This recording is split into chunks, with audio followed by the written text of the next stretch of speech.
guys. Okay. Hello everyone. Raise your hand if you've ever been to the Bean and been like, for any reason, I can't eat this, I don't want to eat this, I just can't do it today. Now think about it. If you have allergies, that makes it so much worse because your options are so limited. That's why I'm here to talk about why the Bean needs more gluten-free options. So now, not everyone who is gluten-free has celiac. There are people with gluten sensitivity, people who just want to be a little bit healthier. There are so many reasons why people eat gluten-free. So I went around and I interviewed a bunch of people on campus, not everybody, but a bunch of people, so that I could be educated on this topic of what they like to eat that's gluten-free and what the Bean has to offer that they're missing. So I interviewed one of my friends. Her name is Sarah Blakely. I interviewed her on March 20th, 2026 about her experience with celiac and eating at the Bean, and safe to say she thought it was awful. There are not a lot of options at the Bean. I wrote all the options that we have for breakfast, lunch, dinner, dessert, and as you can see, there's not as much as everybody else has. So, with our limited amount of food and the amount of people at our school who eat gluten-free, which is typically a good 20%, and with the rise of the gluten-free diet that I got from Forbes, they created this graph in 2023, and they talked a lot about how the rise in the diet of gluten-free doesn't necessarily mean that schools are going with more gluten-free options. So, how are we going to fix this? Solution. Let's start off with the one that ACU is probably more likely to go with. Just don't make people pay for a meal plan. But I understand that ACU loves their meal plan, all their meal plan money. So I suggest that people with intolerances, sensitivities, who can't technically prove that they eat gluten-free, like celiacs, they already get their pass.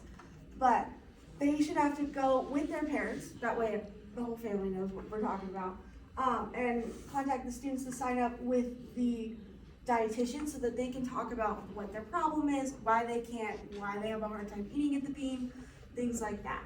Because while anyone can sign a form saying they don't want to eat at the Bean, having an in-person conversation about why it's hard for you is a whole nother story that not everyone's going to want to go through if this isn't a big deal for you.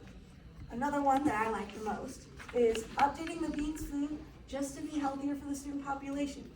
Now, not everybody knows, but those people with a corn allergy typically cannot eat gluten-free because a lot of the gluten-free food has corn in it.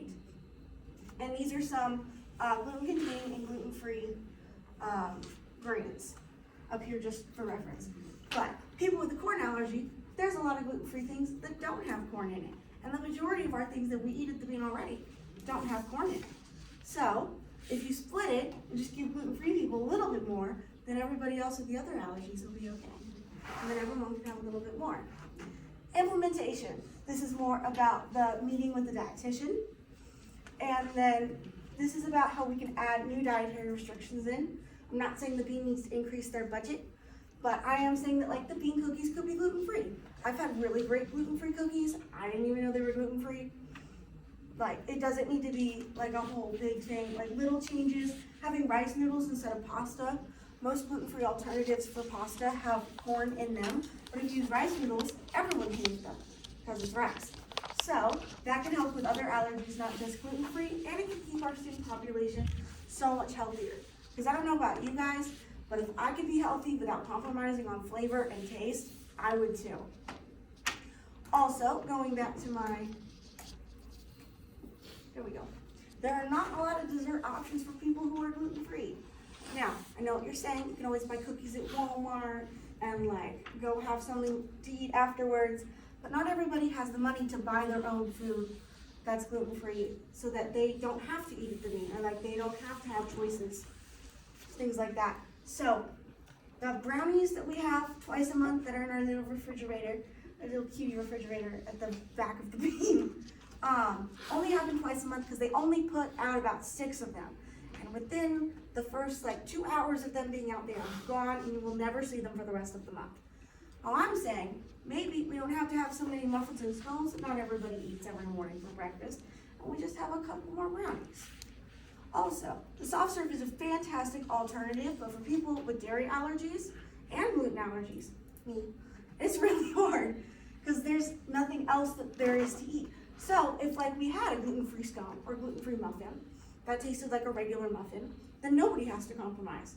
Because you get the food that you like if you're not allergic, and if you're sensitive or allergic, you get the food that you really do like. So, I thank you for listening to me, and I encourage you to talk to the people at the Bean. Not like the people who work there, they don't have power, but like email the dietitian. She is super on board with trying to make our school so much healthier, and I think that with a lot of student support from people who don't have allergies, we could truly change the Bean. Thank you.